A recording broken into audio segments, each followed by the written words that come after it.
గ్రంథాలు చదివినా వాటిలోని గూఢార్థం తెలియనంత వరకు దాని భావం మనకందనంత దూరంలో ఉండిపోతుందని దీని అర్థం.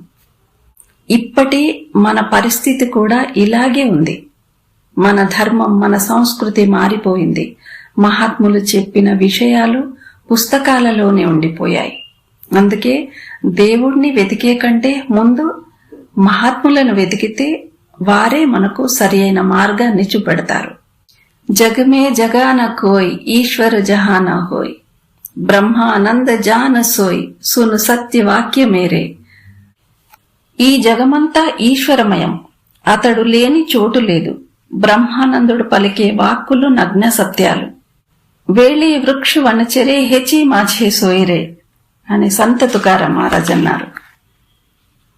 अवघेची चराचर विश्व हेची माझे घर, तयाची मत्ती ऐसी స్థిర్ కింబోని జానే జ్ఞానేశ్వరి.